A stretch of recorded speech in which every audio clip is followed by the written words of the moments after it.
Alright, so earlier today, I was going to visit my grandmother. She wanted me to bring her a cup of sweet tea. I stopped by the store, picked her up a big cup of sweet tea. Just getting in my truck, had my children with me, so I had to put a cup back here in this cup holder. Closed the door, sweet tea spilled, went all over the floor. So right now I'm going to try to clean it up. Alright, you see the dark spots right there. That's where the tea hit. Luckily I had a plastic floor mat down, or a rubber floor mat, and some of it spilled on it, and I was able to get that cleaned up with the paper towel. Luckily I had paper towels in the truck. But right along in here where the carpet meets the scuff plate, right here behind the seat, and a few spots right here is where the tea is.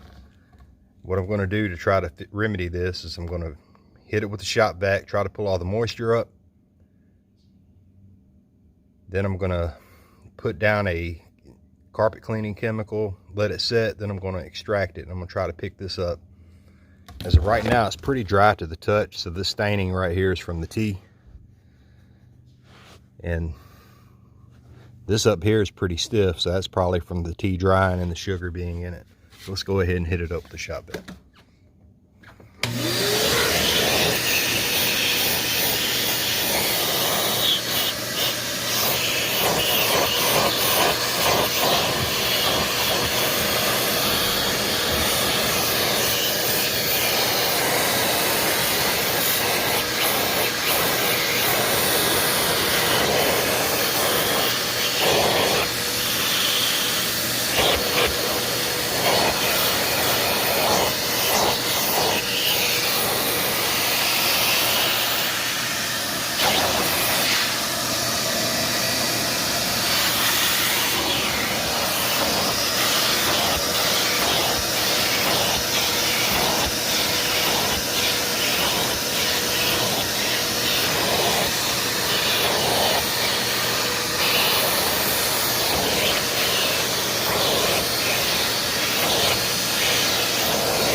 See, you pay attention, I vacuumed around the area that I'm going to extract. You don't want any dirt on the floor, you don't want anything getting in the extractor. All you want the extractor to do is extract the stain, not have to pull up any pieces of trash, sand, dirt, anything like that. So right now we got the carpet clean, or we got it vacuumed. Now we're fixing to put chemical on it, and then we're going to clean it. Alright, so what I'm going to use to treat the stain is a little pump sprayer, cheap from Walmart. It's actually for Roundup, but I never put Roundup in it. I just used it to spray carpet cleaner. What I have in it is P&S carpet cleaner. It's called Carpet Bomb, actually. So that's what we're going to use. I'm going to spray some on.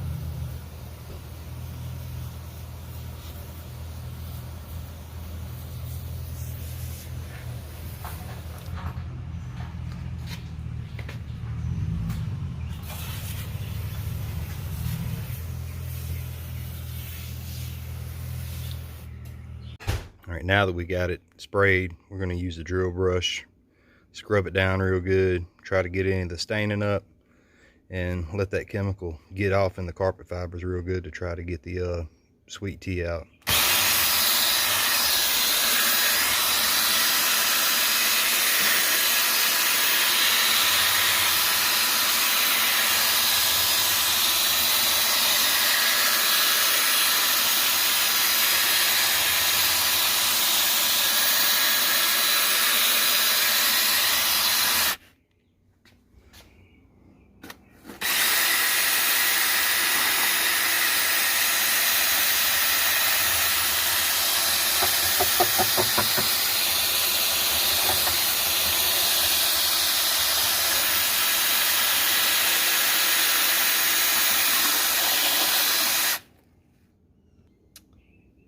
All right, now we're fixing to start extracting.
to do that extracting process till you start seeing clean water come out. I put clean water in the instead of mixing a solution, just put clean water in. So spraying clean water, trying to pull out all the chemicals.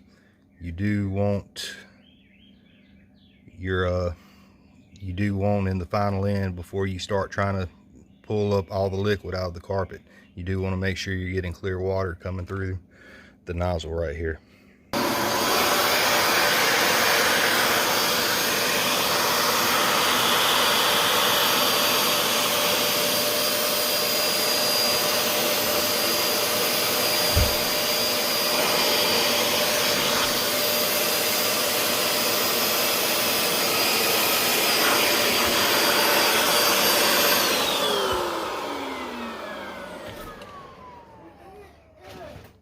Now we're pulling clear water through, so now I'm not going to put water in it. I'm just going to use straight extractor, and we'll try to pull as much water out as we can, then we'll let the carpet air dry. All right, we have finished extracting. We got a majority of the water out, and we are done. We'll have to let the rest air dry. You see a color difference right there where I'm zooming in, where the carpet is still a little wet. Also, when you extract something such as this truck, which is 19 years old, you're gonna see a mark where you extracted it. And when I actually shampoo the whole carpet and extract it, everything will probably match up a little better. But right now I was more worried about getting that sweet tea out of the floorboard and extracting it before it started smelling in the truck. But to do something like this, you don't necessarily have to have an extractor, but you do need some sort of a carpet chemical and a shop vac, and you probably need some water that you can spray on the carpet to help pull the chemical out and help pull the stain out when you use your shop vac to vacuum over the area. But having an extractor is nice. They're not that expensive, and it does help out a lot. The extractor I have is a Bissell Spot Clean. I think 170 bucks. It's a nice tool to have. You can use it in the house as well as in your vehicle. Very nice to have. It's a good small appliance to have. Even if you only use it 3 or 4 times the whole lifespan, it's paying for itself. So I would definitely suggest getting one. That's all I got. If you have any questions, leave them in the comments. If you like the video, hit the like button and hit subscribe. That's all I got. Thanks for watching.